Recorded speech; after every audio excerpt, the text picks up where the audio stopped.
Merci beaucoup, Monsieur le Président, d'abord pour votre accueil dans nos locaux ici, et puis pour m'avoir si chaleureusement souhaité la bienvenue dans le magnifique département de Besançon.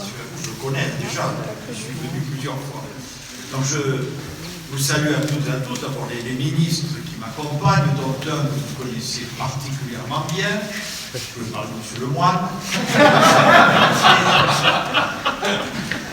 Je salue très chaleureusement Renaud Muselier, président de région, les parlementaires qui sont ici, évidemment, les élus, beaucoup de conseillers départementaux, en terre inconnue, cher président, d'abord parce que, je le répète, je suis déjà venu, et puis parce que tout ce que vous m'avez décrit, tout ce que vous avez vanté sur votre territoire me parle très bien, puisque j'ai été jusqu'à une date très récente, 5 ans, conseiller départemental, ça c'est pour la fonction, et j'ajoute conseiller départemental d'un canton de montagne, dans les Pyrénées.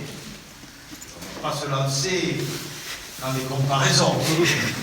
Le Premier ministre aime toutes les régions de France, tous les territoires, de façon égale. Mais enfin, vous voyez, pour ceux qui ne le connaîtraient pas, il y en a peu, pour faire simple, c'est le canton de Font-Romeu. Voilà. Bon. Et effectivement, avec des problématiques routières, avec des problématiques de développement, de tout ce que vous avez. Pas moi changer, tout ce que vous avez. Donc, je pense un peu savoir de quoi me parle. Je suis dans votre département, cher président, comme j'essaie d'être dans tous, puisque je me suis fixé un objectif, comme il est, mais je veux avoir à tout prix, d'ici la fin de mon rôle à Matignon, visiter tous les départements, au moins de France métropolitaine, et ce sera quasiment le cas. Et c'est toujours évidemment extrêmement instructif, c'est un devoir pour moi d'aller à la rencontre des territoires des gens qui y habitent. Et c'est aussi l'occasion d'illustrer des priorités de l'action gouvernementale qu'il est de mon devoir d'expliquer, dont il est mon devoir de rendre compte devant mes concitoyens, et de l'appliquer ou de montrer comment elle s'applique chez vous, ici. Nous avons ensemble, je ne dis pas choisi, ou décidé de le faire sur la problématique routière. Vous avez, en tout cas dans la première partie de ce déplacement, parce qu'en réalité, ce que je souhaite mettre en valeur, c'est la politique territoriale. Un mot qui est passé de mode, hélas, l'aménagement du territoire et les responsabilités que l'État peut encore y avoir dans une république très décentralisée et où évidemment les collectivités territoriales jouent un rôle croissant. Je ne vais pas vous refaire dessus. Mais moi je suis de ceux qui suis très favorables à la république décentralisée. J'ai été un élu, j'ai donc siégé dans le conseil départemental, j'ai d'abord été maire évidemment longtemps, j'ai aussi, tu le sais, Renaud siégé dans une région, c'était avant, donc j'adore cette république des territoires, et en même temps, je crois que nous avons besoin de l'État. Je le dis ici. La France s'est faite autour de l'État. Alors, ce n'est pas l'État, évidemment, on n'a pas besoin de l'État du 19e siècle ou de Louis XI. Mais on a quand même toujours besoin de l'État de 2022. Notre défi, c'est à la fois de ne surtout pas croire qu'on n'a plus besoin de l'État, mais c'est en même temps de l'adapter aux couleurs et aux nécessités du temps. Et c'est d'abord un État partenarial. Et on signe. Avec le président Muselier, ici, on a signé beaucoup de choses. Je signe à tour de bras. Je signe à tour de bras, c'est bien, parce que derrière, on va y venir, il y a des investissements, il y a du travail. Je salue le monde de l'entreprise, le président de la Chambre de commerce, le président de la Fédération du bâtiment. Il y a des emplois, il y a du développement du territoire, il y a des moyens très concrets auxquels nous apportons des solutions, des désenclavements. Cet après-midi, on va parler de santé, d'hôpitaux, tout à l'heure de tourisme, de développement de ce fameux plan Avenir Montagne. Bon. Mais si on signe aussi, c'est qu'on est d'accord. C'est-à-dire que nous montrons que dans le cadre de nos compétences respectives, c'est la France, il ne faut pas comparer, il ne faut pas aller chercher à se noyer dans les autres. En France, il y a à la fois les élus et il y a l'État. Et leur devoir, c'est de savoir travailler ensemble. L'État qui est là pour rééquilibrer, quand il y a besoin. Vous l'avez dit d'ailleurs, vous l'avez dit. Le temps fait. on fait bien, on est même faire plus, je vous réponds sur le transfert des routes nationales, mais on a besoin de vous. Bon, donc, notre système institutionnel, en même temps que notre histoire, nous oblige à travailler ensemble. Et c'est une très bonne chose. Je sais bien que les tendances de la société, c'est l'individualisme, c'est le chacun pour soi, etc. Donc nous devons, à l'inverse, si vous voulez mon avis, donner l'exemple que nous savons travailler ensemble au bénéfice de nos concitoyens. Et ça, je le dis, c'est ça la force. Quelles que soient les opinions des uns, des autres, les courants, la démocratie, c'est autre chose. Enfin, elle est diverse. C'est le suffrage universel qui est l'arbitre ultime des électeurs. Et moi, tous ceux qui sont face à moi, les maires, ils sont légitimes puisqu'ils sont issus du suffrage universel. Mais mon obligation, en tant que chef du gouvernement, dans l'intérêt de nos territoires et de nos concitoyens, c'est de rassembler, comme me l'a demandé le président de la République. Et surtout, si vous me permettez, dans les circonstances que nous traversons. Et je ne pense pas d'ailleurs que par là que les plus récentes, liées à la situation internationale que chacun connaît ici. Je parle aussi plus généralement de ce qui s'est passé pendant la crise sanitaire, qui va mieux mais qui n'est pas encore complètement finie, et puis tous les événements que vous connaissez. Le thème du jour, c'est aussi la ruralité. Et là, encore une fois, ça me cohérent. Je suis profondément rural, parce que vous avez donné le nombre d'habitants des Hautes-Alpes. Il y en a un peu plus, voyez-vous, dans les Pyrénées-Orientales, mais je ne vous dis pas que je suis d'abord natif du département du Gers. Et là, on est très cousin germain, Monsieur le Président, où j'étais encore il y a quelques jours. Donc, la ruralité, je me tourne vers mon voisin, c'est un sujet que nous souhaitons porter ardemment. On a un agenda rural extrêmement ambitieux.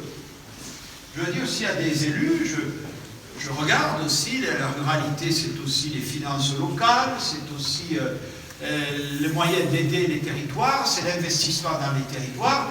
Je supporte toute comparaison avec le passé. Nous n'avons pas baissé drastiquement, comme ça fut le cas avant, la dotation globale de fonctionnement, le célèbre DGF.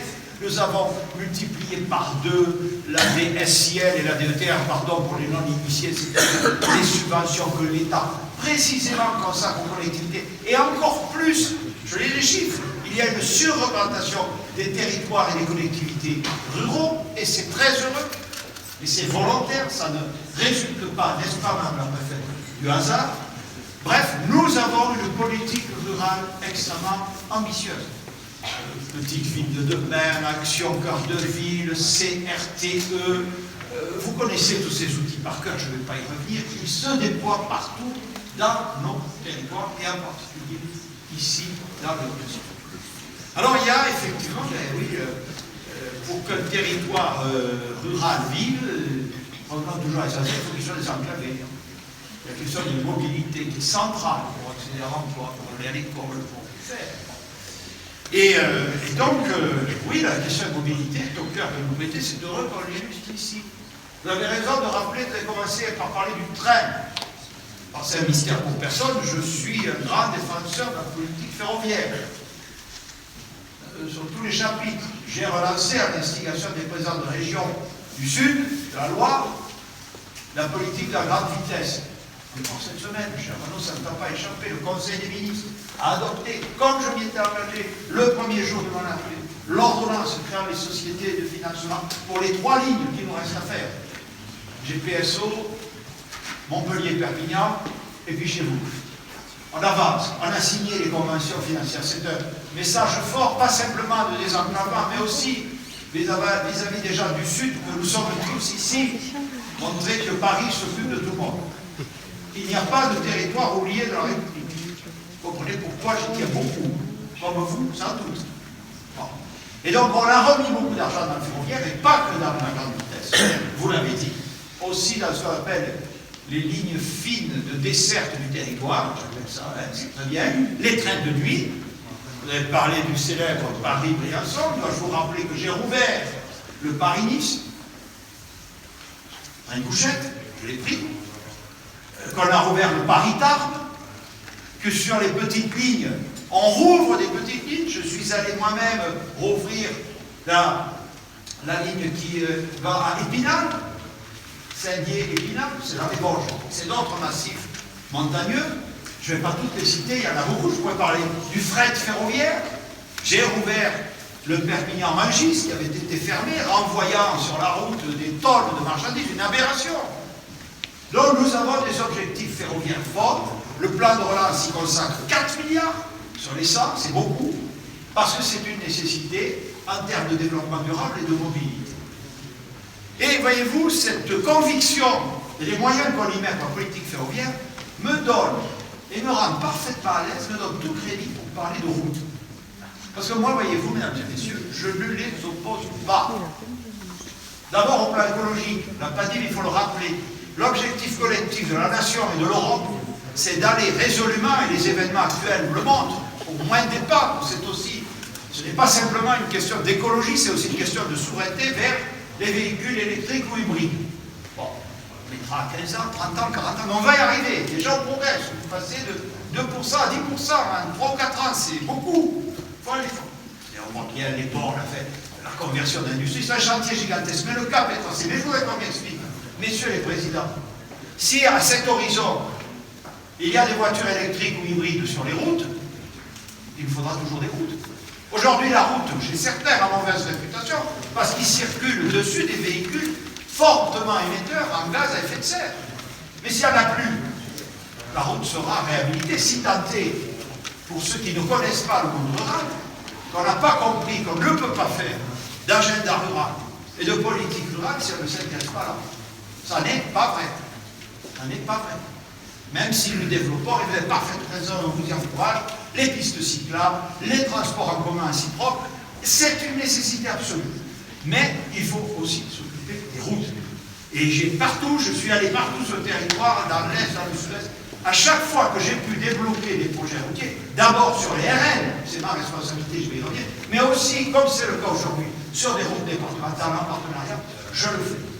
On a fait la déviation d'Auxerre, on est allé l'autre jour dans les Hautes-Pyrénées, on a fait le contournement de Montpellier, des sujets qui étaient encore faits depuis 30 ou 40 ans. Je les ai soumis, parce qu'on en a besoin, parce que nos concitoyens en ont besoin. Donc aujourd'hui, c'est vous qui avez choisi ces projets, on le fait en partenariat de la région, vous l'avez rappelé, qui nous soutient. J'étais allé, c'est très comparable, sur une route départementale dans un département très voisin, bien connu de vous, pareil, qui est avec une route départementale, même phénomène, qui relie l'Italie, qui désenclave une vallée et pour lesquels il faut refaire des ouvrages d'art et des paravalanches, parce que sinon la route est obstruée, c'est exactement la même problématique que celle que vous venez de me décrire.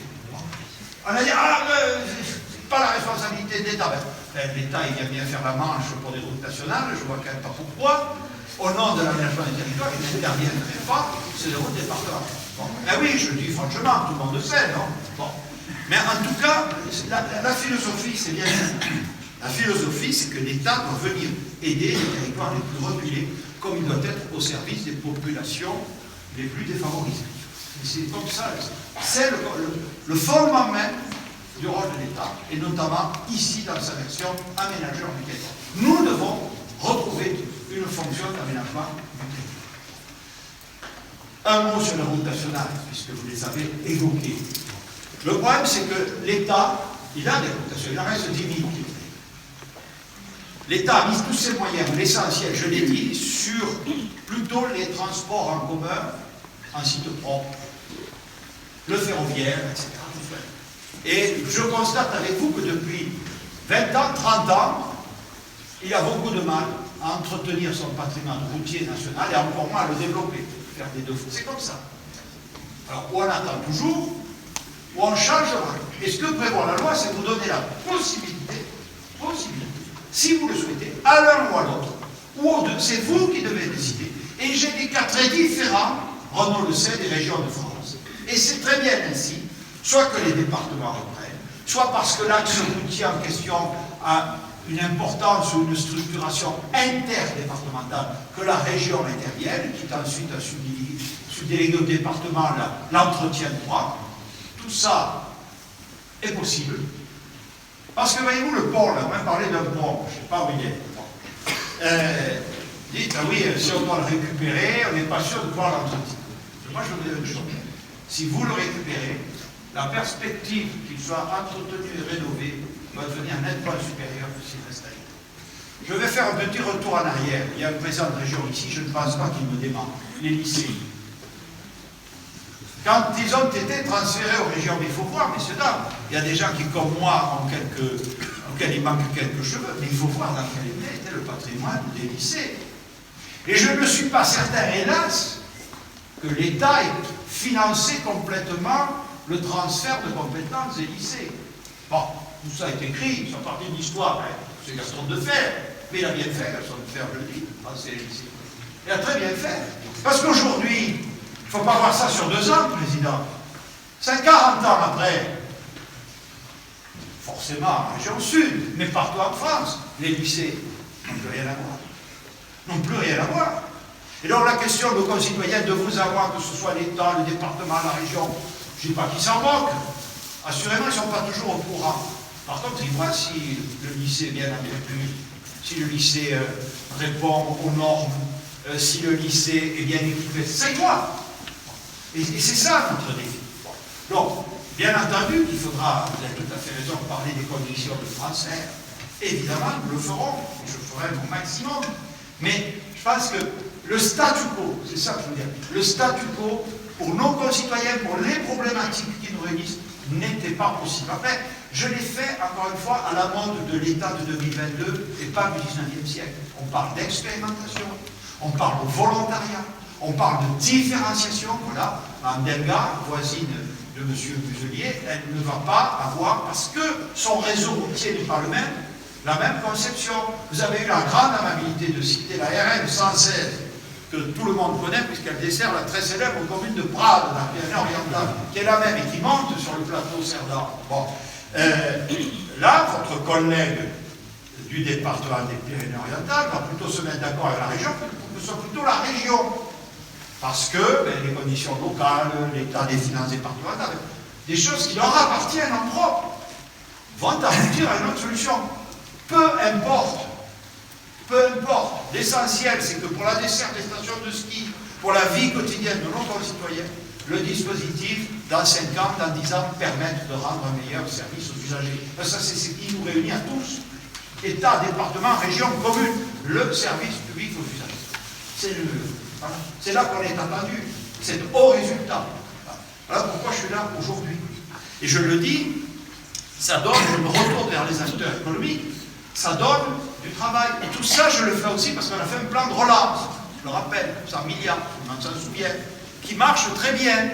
J'ai demandé le chiffre à Mme la préfète, que je salue à nouveau pour le département des Hautes-Alpes, que vous avez quand même eu, 118 millions d'euros au titre du plan de relance. En tout cas, c'est des actions qu'on peut individualiser, qui concernent les collectivités, mais qui concernent aussi les entreprises, qui concernent l'activité. L'activité. Et ça a marché.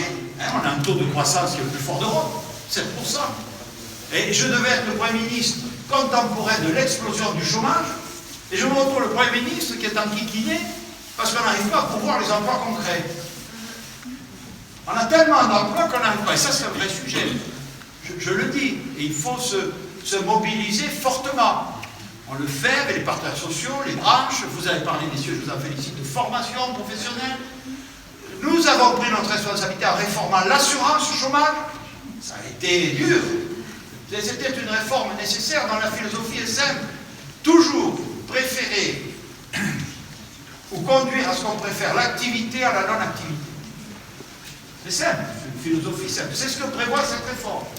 De la même façon, je le dis et je l'assume, Madame la préfète, vous le savez, j'ai donné avec Madame Bord des instructions à Pôle emploi compte tenu de la conjoncture pour que ce qu'on appelle le contrôle effectif de la recherche d'emploi soit accéléré, soit amplifié, et on a une augmentation de 20% des radiations.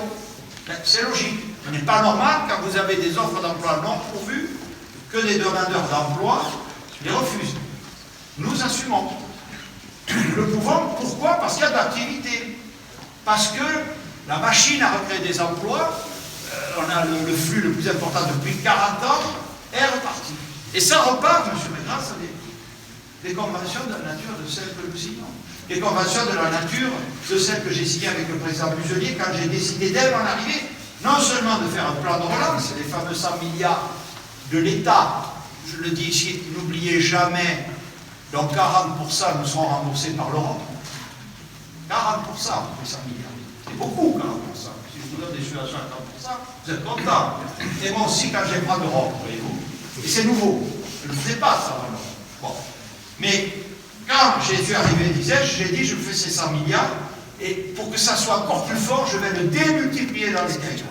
La première chose, M. Muselier, ici présent, était à l'époque président de Région de France, nous avons rétabli les relations et contractualisé l'objectif, encore une fois, pourquoi c'est pas seulement de sourire ensemble sur la photo, c'est de démultiplier sur tous les territoires les actions de la relance, pour avoir de l'activité et pour, in fine, améliorer la vie quotidienne de nos concitoyens. C'est tout ça, l'enjeu.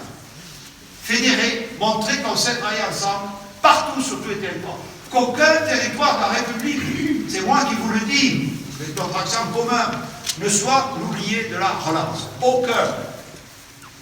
On voit bien les forces de division, les forces des gens qui se sentent oubliés. C'est une vraie question, même.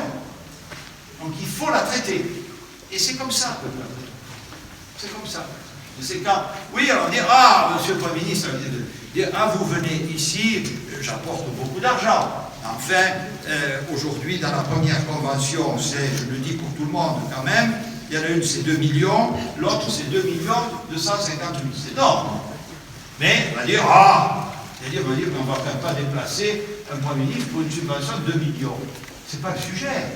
Elle est très importante pour vous, pour nous, pour réaliser ça. Ces 2 millions sur une route départementale, c'est surtout le symbole que nous nous occupons de tous les territoires et que nous nous occupons de la ruralité, avec tout le reste, avec le très haut débit, avec tout ce que nous faisons par ailleurs, avec les outils que j'ai cités tout à l'heure. C'est ça, profondément, tous les sens de la signature que je vous propose que nous approcions maintenant. Merci beaucoup.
Je commence évidemment par saluer Monsieur le maire des Audes. Merci de votre accueil, merci de cette visite très instructive, magnifique commune, bien développée, au cœur, je pense, que de ce qu'on veut faire, ce qu'il faut faire, sur les 5, à votre territoire, Montmorgon, Lac de Serre-Ponson, je ne suis pas... Bien que pyrénéen, pardonnez-moi, ce n'est pas la première fois que je viens dans votre superbe région. Superbe région. Et là, je suis le Premier ministre de la France, et donc toutes les régions sont belles. C'est vrai, vous l'avez dit, on a fait un petit tour là ensemble. Vous l'avez vu, mesdames et messieurs, je salue tous les parlementaires, les maires, les élus, les présidents de communes, évidemment les ministres qui m'accompagnent, le préfet de région, la préfète de département, et vous toutes et vous tous, chers amis, ça fait plaisir de voir les gens, d'abord dehors, profiter de la station, la saison est bonne, comme on dit, bref, une vie à peu près normale. Non que l'épidémie soit complètement terminée. Elle nous a joué quelques surprises, donc nous devons être sur nos gardes. Non que la situation internationale prête à l'extrême sérénité, vous savez tout ça. Mais enfin, c'est vrai qu'au moins ici, nous avons connu pire. Et finalement, l'accueil que m'a réservé la population qu'on a vue ne me fait pas oublier évidemment les moments difficiles. Je suis ici dans une station, j'ai pris la décision, c'est une décision en termes de la Constitution, bien sûr, sous l'autorité du président de la République, mais j'ai pris la décision de fermer. Très difficile, vous savez, quand vous voyez, je le rappelle avant que la vaccination n'arrive. Je rappelle à tout le monde, nous avions des données, comme on dit, épidémiologiques, déjà dit convergents. Je me souviens de mes échanges, je vous le dis, avant de prendre ces décisions avec les pays voisins, eux-mêmes dotés de stations de sport d'hiver. Qu'est-ce que vous faites? Quelle est l'analyse que vous conduisez pour arriver à peu près à la même décision fondée, je vous le dis, je tiens à vous le dire ici, encore plus, l'un d'entre eux, que je ne désignerai pas, l'un ou l'une, vous voyez, comme ça, qui me dit, mais non, chez nous, on ne va pas fermer parce que les intérêts économiques sont trop importants et doivent passer devant les intérêts sanitaires. Bon. Là, j'ai dit, bon, il n'y a plus à hésiter, il faut prendre la décision. Je sais qu'elle sera impopulaire. Je me vois en visio avec les élus, Renaud, tous les acteurs de la montagne, annoncer la décision que nous avions prise et que vous connaissez. Je le dis d'autant plus, si vous me permettez cette mention personnelle, que je suis d'autant mieux ici ce matin, cher monsieur le maire, que je suis moi-même élu d'une commune qui est, bon, pas en montagne, mais conseiller départemental du canton de Font-Romeu et des Angles. Je vous laisse deviner les autres réactions de celles et ceux qui étaient mes collègues quelques mois auparavant par rapport à cette décision qui a été prise. Mais je pense fondamentalement que c'est le rôle de l'État, y compris de prendre des décisions impopulaires ou difficiles lorsque l'intérêt général et la protection de nos concitoyens sont en cause. Nous l'avons fait. Nous l'avons fait évidemment à la condition expresse d'en tirer toutes les conséquences pour celles et ceux qui n'y pouvaient strictement rien, qui subissaient une double peine finalement, les conséquences sanitaires de la pandémie et les conséquences économiques et sociales. Je n'ignorais rien du choc que cela pouvait entraîner ici, nous sommes chez vous, mais dans beaucoup de nos territoires, puisque je le dis souvent, la France est riche de ces massifs montagneux. Donc je crois que nous avons très bien fait, je le dis, le gouvernement a très bien fait, le président de la République a très bien fait de recourir tout de suite au quoi qu'il en coûte. C'était une décision très sage, parce que c'est d'abord une solution de solidarité, et je vous le dis, c'était aussi une solution d'efficacité. Si nous n'étions pas venus massivement au secours des professionnels et des collectivités, je reviens sur les questions des montagnes, je ne sais pas où nous en serions, honnêtement. Je parle évidemment des entreprises, des communes, des régies, mais bien sûr d'abord aux salariés, aux professionnels, aux habitants. On l'a fait pour toute l'économie, mais on l'a fait particulièrement là. Je vous signale quand même, pour faire face à cette situation, on n'a qu'à compter, on a fait marcher les calculettes, 7,3 milliards d'euros. 7,3 milliards d'euros. Pour ne pas laisser tomber la montagne impliquée ou impactée par ces fermetures. Je vous le dis, c'était un bon investissement. C'est un bon investissement. Ne pas l'avoir fait nous coûterait aujourd'hui et à l'arrivée beaucoup, beaucoup plus cher. Et c'est vrai du reste. Si tous les restaurateurs ici comme ailleurs, si tous les commerces, en fait, si tous les établissements recevant du public, comme on dit qu'on a dû fermer pour protéger nos concitoyens du virus, si on les avait laissés tomber, pour remonter tout ça, c'était un travail de titan. Sans parler des dommages sociaux et psychologiques, alors même que la durée de la crise sanitaire en cause déjà, vous le savez, suffisamment.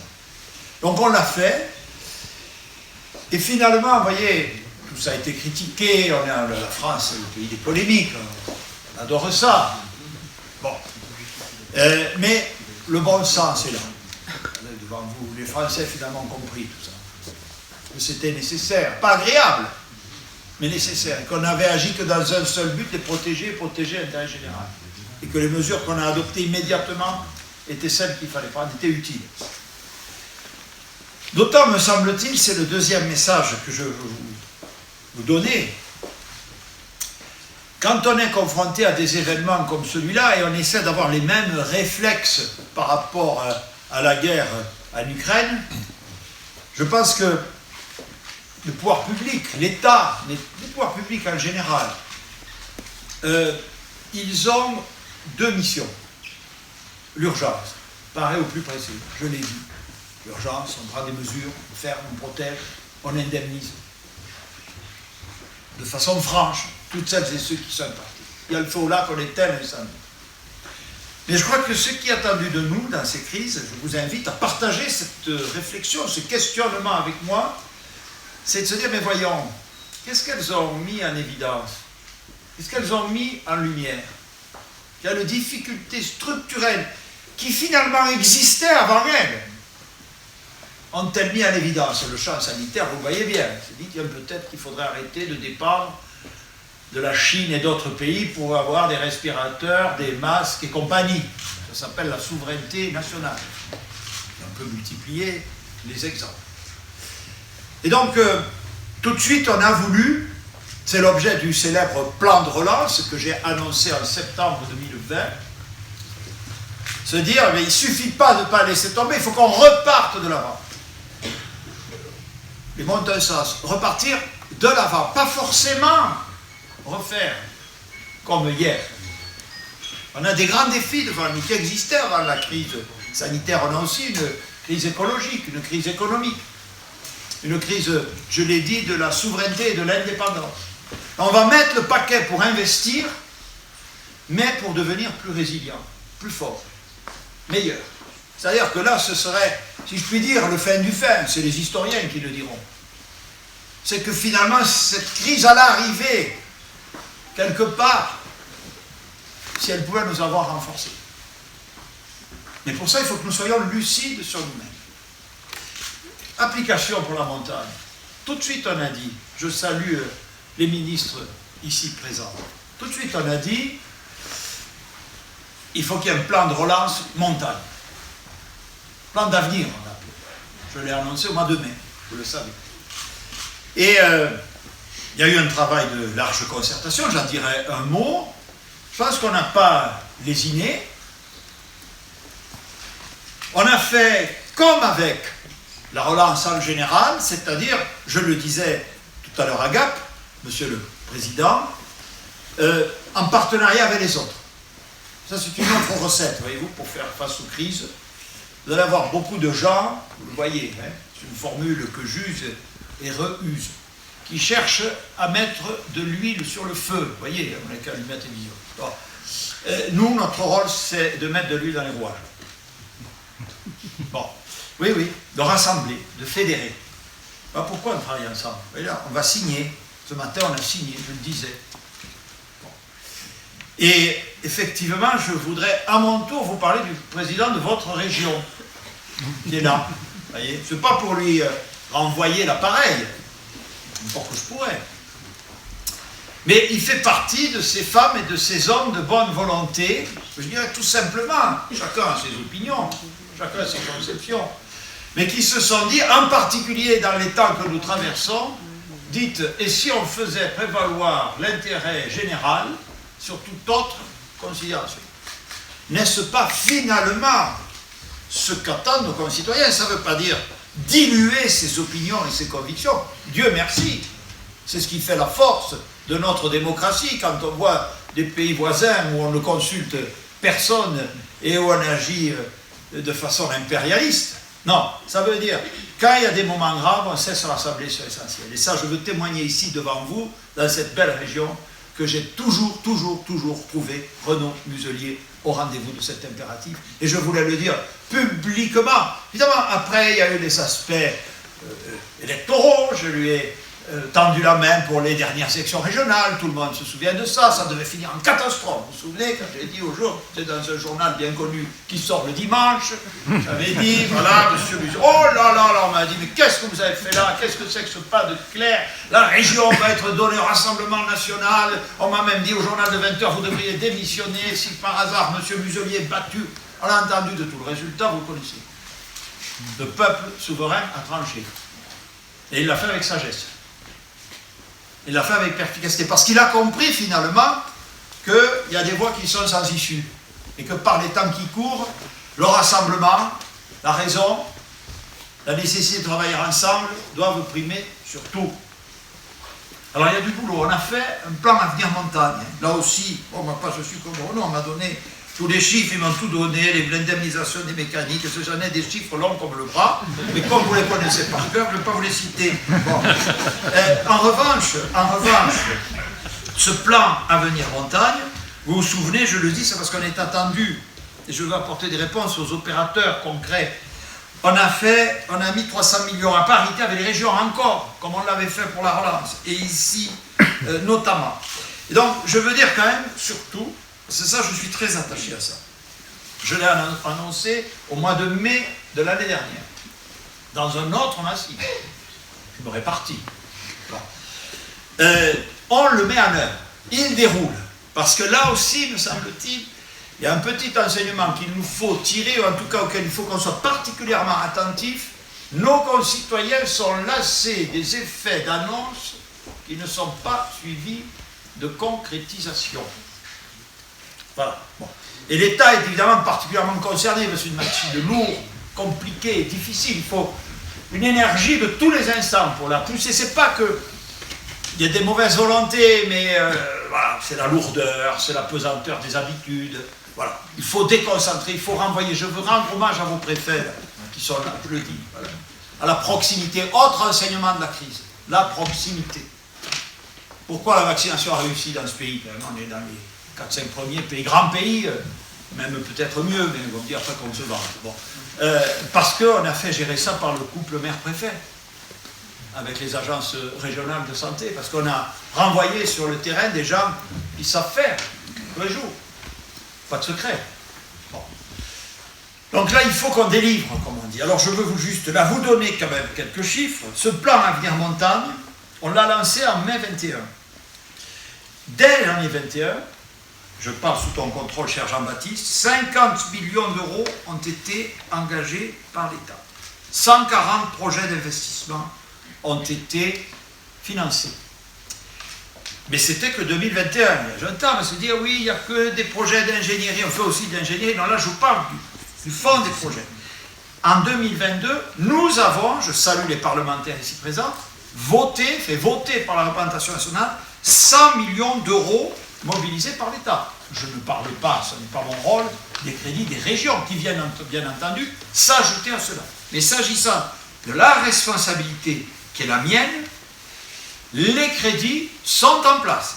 Donc maintenant, les projets sont là, il faut mettre le paquet. Mais ça, vous savez faire, j'ai pas de doute. Dans les Alpes du Sud, vous le savez, l'État et la région Provence-Alpes-Côte d'Azur ont engagé un plan d'investissement commun sans précédent. Je vois qu'il y a des gens qui ont une certaine expérience ici, qui regardent, là encore, les crédits qu'on avait débloqués pour la montagne. Il y a longtemps que nous n'avions pas eu, on va d'ailleurs, cher Renaud, signer un document contractuel à cet effet, que nous n'avions pas ensemble débloqué des crédits de cette ampleur. Mais sur le fond, j'y viens, et ce sera mon dernier message, mesdames et messieurs. Sur le fond, encore une fois, nous devons préparer l'avenir de nos enfants, c'est-à-dire ici, la gestion de la montagne de demain. La transition écologique, vous l'avez dit, monsieur le maire, ne se discute plus. C'est un impératif. Et notre rôle, le sel de notre action, en ce début entamé du XXIe siècle, le vrai défi des sociétés humaines, c'est comment allons-nous concilier cette indispensable, je le répète, transition écologique et le maintien de la croissance économique et sociale. Car notre conception, c'est de faire et de réussir cette transition sans revenir au Moyen Âge. Ça n'est pas possible. C'est un vrai défi. Vous vous en emparez. Ne vous laissez voler l'écologie par personne. Vous êtes tout à fait capable de le faire. Nous sommes tout à fait capables de le faire. Avec détermination. Il ne faut pas biaiser. Il ne faut pas rechercher des solutions artificielles. Vous avez donné des chiffres. J'ai entendu sur les énergies renouvelables, sur la protection de la biodiversité, sur la limitation quantifiée des émissions de gaz à effet de serre. Faites-le sur tous les territoires. Voilà. Là, nous serons crédibles, vous apporterez votre contribution à ce combat essentiel. Mais je veux vous dire, et c'est pour ça que les orientations du plan montagne, vous les connaissez par cœur, on a besoin de stations de ski, on a besoin du ski et de la neige, mais on a besoin d'évoluer vers le 4 saisons, vers des nouvelles techniques de tourisme, vers des nouvelles techniques d'exploitation de la montagne, plus respectueuses des milieux et de l'environnement. Tout ça, vous le savez par cœur. Montrez comme vous le faites, que vous vous y engagez à corps perdu. Et le plan Avenir Tourisme est là. Et j'allais même vous dire, alors je le dis vite parce que effectivement c'est une période où les promesses pourraient être, comment dire, considérées avec légèreté, mais ce plan Avenir Tourisme, il va s'arrêter. Et je ne doute pas qu'on va employer les crédits que l'État, en ce qui le concerne, et bien entendu les autres collectivités, ont dégagés. J'ai entendu que vous alliez vous-même délibérer, Monsieur le Président. Bon. Il faudra qu'il y ait une suite, parce que cette transformation, ces investissements, la question du logement, la question des domaines skiables, en fait, tout ce que tous les professionnels ici réunis connaissent par cœur, c'est une transformation que nous devons accompagner dans la durée.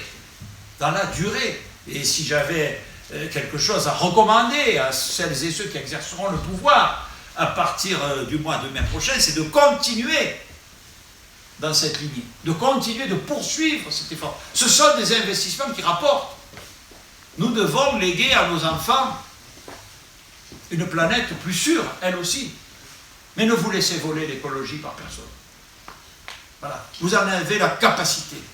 On est là pour vous accompagner. Évidemment, c'est le rôle de l'État.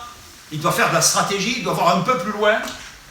Il doit donner les moyens aux territoires qui, spontanément ou seuls, ne pourraient pas en supporter les conséquences. C'est pareil pour nos concitoyens. Pourquoi on fait ma prime rénov'? Parce que, bien entendu, il faut cesser les passoires thermiques et les logements qui sont mal isolés, mais est-ce à la portée de tout le monde? Une fois qu'on a dit ça, c'est très bien, ça si, tout le monde est d'accord. Mais il faut y arriver, il faut se donner les moyens. Bon, c'est l'objectif aussi de ce plan Avenir Montagne. Et j'y reviens inlassablement. Je suis en train de préparer un plan résilience par rapport aux conséquences que nous devons anticiper de ce qui se passe en Ukraine. Ça ne peut se faire que par la concertation. Et ce travail, je félicite votre ministre, si je puis m'exprimer ici, Joël Giraud, évidemment Jean-Baptiste Lemoyne, qui est sur le pont depuis le début. Ils l'ont fait parce qu'ils l'ont concerté avec tous les acteurs de la montagne. Avec tous les acteurs de la montagne. Voilà. Le plan de résilience, je vais consulter toutes les filières particulièrement impactées. Je vais réunir pour la Xème fois depuis que je suis Premier ministre les partenaires sociaux, tous les syndicats représentatifs, toutes les organisations partenaires. Ce n'est jamais du temps perdu, contrairement à ce que j'ai pu lire. C'est profondément utile. La nation a besoin de ces représentants, de ce qu'on appelle les corps intermédiaires, de ces élus locaux qui structurent les territoires pour se forger un avenir commun à la montagne comme ailleurs. Et pour terminer, dans votre belle commune, monsieur le maire, que j'ai découvert avec grand plaisir, en fait, quand j'ai parlé, on m'a moqué. Alors, Renaud dit qu'on s'est moqué de notre accent, moi ça m'a toujours surpris parce qu'on n'en a pas. Mais on m'a moqué parce que j'avais utilisé le mot territoire très souvent lors d'un moment extrêmement solennel pour tout Premier ministre, qui est la déclaration de politique générale, au terme de laquelle le Parlement, instance élue au suffrage universel, lui accorde sa confiance. C'est vrai que j'ai beaucoup employé le mot territoire. C'est pas simplement une image, le territoire, ou une structure, c'est parce qu'on le voit, c'est là que on va mettre en œuvre de façon concrète tous les impératifs et tous les défis qui sont devant nous. C'est en faisant confiance aux acteurs. Alors après, ils sont plus ou moins dynamiques, plus ou moins avant-gardistes, plus ou moins... Ça, c'est la diversité de la vie, la diversité de l'homme. Mais c'est là que tout se passe, finalement. On le voit encore aujourd'hui. Il faut que l'État sache accompagner tout ça, trouver sa place qui lui est propre. Et je pense qu'avec ce que nous faisons ensemble, tout simplement, mesdames et messieurs, nous servons utilement nos concitoyens et notre pays. Je vous remercie.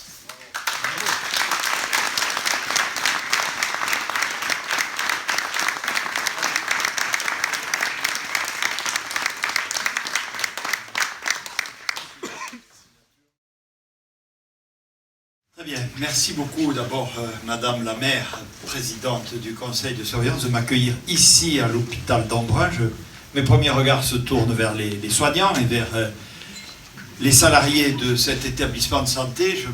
Je n'ai pas calculé, mais je pense qu'il n'y a quasiment pas eu une semaine de mon mandat de Premier ministre où je ne me sois rendu auprès de nos soignants, ce qui est évidemment la moindre des choses, compte tenu de la grave crise sanitaire que notre pays, que dis-je, le monde a traversée, et pour leur exprimer évidemment l'immense reconnaissance de la nation, nous avons collectivement fait face. J'espère que le recul très fort de la pandémie sera durable, grâce à, encore une fois, la vaccination, à tous les dispositifs que nous avons déployés, mais personne n'oubliera jamais les conditions extrêmement difficiles dans lesquelles les établissements de santé, le système de santé dans son ensemble et de la manière la plus large possible a fait face, et ça restera sans doute un marqueur dans l'histoire de cette crise qu'il est évidemment trop tôt pour tracer.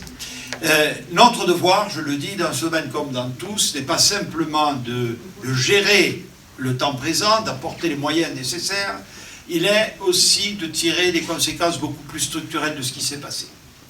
Et quoi qu'on en dise, cette crise sanitaire a montré ce que nous savions, ce que nous ne voulions peut-être pas voir ou pas regarder en face. Nous avons depuis de trop longtemps sous-investi notre système de santé en France. Sous-investi notre système de santé. Et donc, il n'est pas étonnant qu'au-delà de la fatigue parfaitement légitime que la communauté hospitalière, que la communauté des soignants et toutes celles et ceux qui y concourent ressent après des mois et des mois de crise sanitaire, les difficultés sont là, présentes, et qu'il appartient aux responsables politiques d'en tirer toutes les conséquences. Certaines seront, je le dis, pour mes concitoyens, plus longues et plus dures à colmater. Je pense en particulier, je suis ici dans un département rural, celles qui tiennent à la démographie médicale, qui d'ailleurs, ça ne va pas vous rassurer, touche désormais l'ensemble des territoires français. Nous avons, le président Muselier le sait bien, y compris des quartiers très peuplés, des quartiers qui ne sont pas simplement, comme on dit, relevant de la politique de la ville, qui ont des difficultés à recruter des médecins. Tout ça est connu de vous. Nous avons, le président de la République a pris ses responsabilités en relevant et en réformant profondément le numerus clausus. Je cite toujours cette donnée, chaque fois que l'occasion m'est donnée, ce numerus clausus, chacun voit ce que c'est, surtout dans un établissement de santé. C'est le quota finalement des médecins que nous formons chaque année. C'est un outil qui a été créé en 1972, donc bien après ton entrée dans la carrière. En 2017-18, vous voyez, 72, il était plus bas qu'en 1972. Il était plus bas. Ça veut dire que, et il y a des années, à la fin des années, ou au milieu des années 90, alors là, il a plongé même. Comme si la population française n'avait pas vieilli, n'avait pas augmenté, comme si les habitudes de travail des médecins ne s'étaient pas transformées. Donc il y a eu là une espèce d'erreur collective qui a été faite, et dont nous payons le prix, il faut bien dire, enfin, dont la population paye le prix, dont les médecins, les professionnels de santé. Alors c'est pas le seul sujet, il y a aussi des questions de répartition territoriale, etc. Mais enfin, bon. Donc on a réamorcé la pompe, si vous me passez la formule, mais chacun sait bien que pour former un médecin, il faut 9 ans, 10 ans, et qu'avant que les pleins effets du relâchement du numerus clausus se produisent, nous avons encore quelques années difficiles à passer, d'autant que nous savons, c'est sans doute le cas ici, dans les Hautes-Alpes, il y a là les 3, 4, 5 années des départs à la retraite assez importants, notamment, mais pas seulement, chez les médecins généralistes libéraux. Donc il va falloir être imaginatif pour faire face à cela, comme vous l'êtes ici, mutualiser, décloisonner, recourir à des formules de la nature de celles dont nous avons brièvement parlé tout à l'heure pour faire face aux besoins fondamentaux de notre population. Bon, c'est un défi majeur, vous avez tout à fait raison, Madame la maire, c'est un sujet dont je souhaite vivement qu'il soit porté dans le grand débat national, parce que c'est une question nationale, parce que nous avons sous-investi dans la santé pendant des décennies. J'ai parlé de la ressource médicale, mais les moyens dévolus aux établissements de soins, ça s'appelle l'ONDAM pour les spécialistes, ont été très longtemps sous-évalués par rapport à leur réalité. Nous les avons fortement, c'est de l'ordre d'une multiplication par 2, nous les avons fortement réévalués, mais là aussi il y a un phénomène de rattrapage, tout comme les salaires des soignants. Il y a eu le Ségur, c'est un effort le plus fort fait depuis la création de la sécurité sociale en 1945, mais on voit bien que ça ne suffit pas pour pourvoir aux questions d'attractivité, y compris chez les infirmières, dont là aussi nous avons augmenté de 25% le nombre de places dans les instituts de formation. Et avant que tout ça produise ses effets, il y a une période très difficile que nous vivons aujourd'hui, même si je pense que les décisions de fond ont été prises. Et puis vous avez raison, Madame la maire, il y a le volet patrimonial investissement. C'est un volet très important, qui ne touche pas qu'à la couleur des murs ou à la qualité des locaux. C'est déjà très important, ça détermine les conditions d'accueil des malades, les conditions de travail des personnes. Mais derrière ça, quand on restructure, quand on refait un établissement de santé, c'est l'occasion inespérée de revoir les organisations, les process, des choses aussi élémentaires où effectivement il vaut mieux éviter de mettre des services d'urgence au premier étage. C'est vrai que, bon, mais ça va bien au-delà. Et notamment dans l'idée du décloisonnement, de l'amélioration des relations entre la ville et l'hôpital, tous les sujets que la crise a fait émerger, il y a une opportunité pour les régler dans un cadre nouveau. Alors nous avons décidé d'un autre volet du Ségur, qui s'appelle le Ségur d'investissement, c'est quand même 19 milliards d'euros. Là aussi, pour ceux qui connaissent un peu la musique, nous ne sommes pas les premiers à faire des plans d'investissement hospitalier. Sans remonter à Mathusalem, il y avait eu le plan Hôpital 2007, il y avait eu le plan Hôpital 2012, j'ignore, pas trop sans doute, si l'hôpital d'Embrun en avait bénéficié. Hein? Bon, oui, mais je suis à Embrun. Bon. Mais en tout cas, ce que je peux vous dire, c'est qu'au plan national, le plan que nous sommes en train de mettre en œuvre, ce Ségur de l'investissement, c'est le double des 2 plans hôpitaux, Hôpital 2007 et Hôpital 2012, réunis. Je voudrais à mon tour adresser mes félicitations et mes remerciements à Monsieur le Président de Région, Renaud Muselier. Car évidemment, la santé des hôpitaux n'entre pas, je le dis et je le rappelle, dans les compétences des régions. Je ne saurais donc adresser le moindre commentaire ni reproche à celles des régions qui ne participent pas, qui n'abondent pas ce plan de 19 milliards décidé par l'État. Mais, du coup, je félicite encore plus fort celles des régions qui, d'initiative, ont décidé de venir, avec l'État, investir dans la santé et dans les hôpitaux. C'est le cas de la région Sud, Provence-Alpes-Côte d'Azur, j'ai bien dit. Pas canon, Sud, Provence, Alpes-Côte d'Azur. C'est pas nouveau, hein, voyez, c'est ça qui est très intéressant. Nous sommes aujourd'hui, Madame la maire, à Embrun, Hautes-Alpes. La première fois que j'ai décliné ce que je viens de vous dire dans cette même région, c'était au sein de l'assistance publique hôpitaux de Marseille. Et ça, c'est très intéressant parce que le signal, que dis-je, le symbole, c'est qu'évidemment, nous considérons que tous nos concitoyens ont droit à la santé, tous, où qu'ils soient, y compris dans les territoires les moins bien desservis ou les plus isolés. C'est un droit, d'ailleurs, je le rappelle, Madame la maire, constitutionnel. Et la République est bien faite, de ce point de vue. Et le fait que nous nous retrouvions chez Renaud je suis capable de revenir avant la fin du mandat dans la région. Tu dis le dernier déplacement, Ah ben, tu m'en voilà. Hein. Bon, mais en tout cas, c'est intéressant, je crois, de nous retrouver sur ces thématiques sanitaires. On en a bien d'autres en partage. Mais à la fois à Marseille et à Embrun. Je crois que, je ne dis pas qu'on boucle la boucle, mais en tout cas, on donne à voir ce qu'est notre volonté politique. Alors, comment ça va se décliner ici maintenant, précisément? Bon. Ici, ben, ça va se décliner, il y a les choses à court terme, je les ai notées, vous les connaissez, elles vous ont déjà été annoncées, mais je veux quand même les récapituler devant vous, plutôt les rappeler, merci Renaud. Donc, ce qui est vraiment certain, c'est que déjà, grâce à ce Ségur de la santé, nous allons effacer 1,2 million de la dette de l'établissement. C'est l'établissement existant.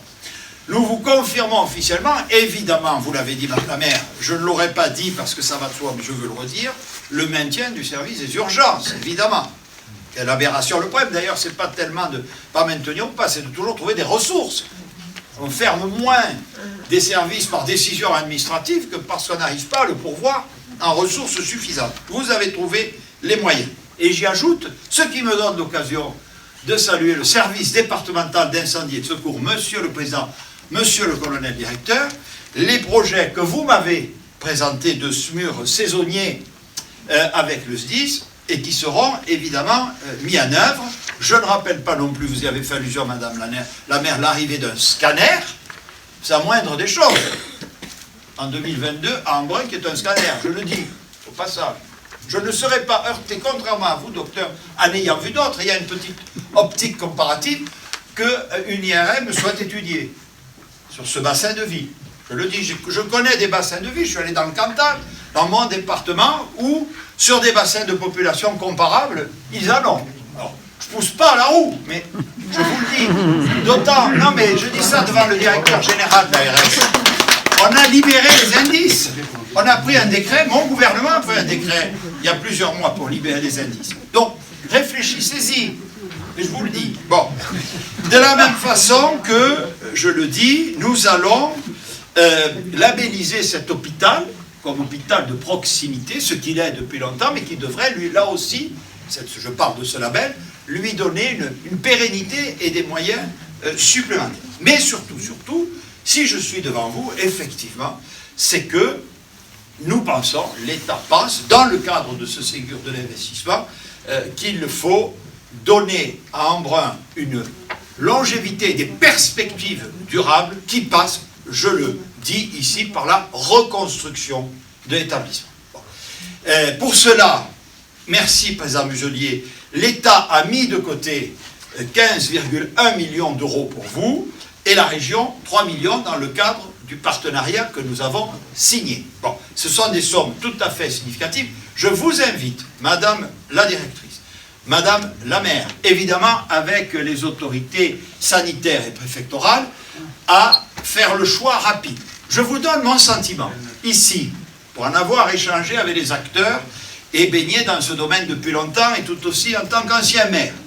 Je ne suis pas certain que la restructuration in situ, qui va être nécessairement plus longue, très coûteuse s'il y a de l'amiante, soit la solution la plus opérationnelle. C'est à vous de le dire. J'ai compris qu'il y avait un projet alternatif sur un terrain pas très loin du centre-ville, les Clapières. La Clapière, m'avez-vous dit. Bon, le Premier ministre que je suis souhaite, vous voyez, j'en dis pas plus, mais les mots comptent, que cette hypothèse soit privilégiée. Et je pèse mes mots, je demande au service de l'État, entendu au sens large, de tout faire pour faciliter, c'est toujours un ou l'autre qui va expliquer qu'il y a un problème, qu'il y a ci, qu'il y a là, pour faciliter la réalisation de ce projet. Vive la Clapière. Voilà. Bon. Non, pourquoi? Parce que, je vais vous dire ça pourquoi, parce que je ne voudrais pas, je dis ça devant les représentants de la presse, que, ayant fait, c'est rare, le plus dur. D'habitude, messieurs, il y a un terrain, mais il n'y a pas de sous. Mais je ne voudrais pas que vous annonçant des budgets, l'argent étant rare et par construction volatile, qu'on mette 3 ans, ne serait-ce qu'à choisir le terrain ou le projet, sachant que l'essentiel, c'est-à-dire le projet médical, ce qu'on appelle le projet d'établissement, lui, est bouclé. Bon. Parce que sinon, les gens vont dire une fois de plus, un Premier ministre est venu à Embrun, nous a annoncé quelque chose de magnifique correspondant aux besoins essentiels de la population et des personnels de l'établissement, et puis rendez-vous à la Saint-Glinglin. Bon. Ça, je ne le veux pas. Et je souhaiterais vraiment, puisque on est dans la période que vous savez, que vous puissiez, mesdames et messieurs, revenir vers moi, mais sous un mois, pour me dire le choix qui est le vôtre. Je dis bien un mois. Pour pouvoir me dire d'abord, pour me rassurer quant à la concrétisation de mon annonce, mais surtout pour me dire, là, monsieur le Premier ministre, il y a quelque chose qui bloque, qui relève de votre pouvoir de débloquer. D'accord? Mais sinon, on va venir ici, on va faire des effets de manche, et ça ne suivra pas. Alors que je vous le dis, et vous le savez bien, monsieur le directeur général, dans ces cas-là, le plus difficile, c'est évidemment de dégager les enveloppes financières. Je le dis ici haut et fort, elles y sont. Elles y sont. Bon. Donc maintenant, vous devez passer à l'acte pour, comme vous l'avez très bien dit, madame, offrir des perspectives durables à la population. Et j'insiste auprès de vous, parce que nous sommes tous là, de ce côté-ci, sur le même bateau, pour donner de la crédibilité à la parole publique. Pour donner de la crédibilité à la parole publique. Nous venons de traverser une crise très grave. Celle-ci est à peine terminée que s'ouvre un autre front international, celui-là. Nos concitoyens, évidemment, sont très affectés, sont très inquiets. Nous avons tous, les soignants premiers, déployé le maximum de moyens pour les protéger. Nous devons reconquérir leur confiance. C'est une exigence républicaine, mesdames et messieurs. C'est une exigence républicaine. Je crois que mon gouvernement, à la demande et sous l'autorité du président de la République, a pris ses responsabilités en changeant de braquet sur les financements et sur le réinvestissement dans notre système de santé. Il faut maintenant que ça se déploie partout sur les territoires.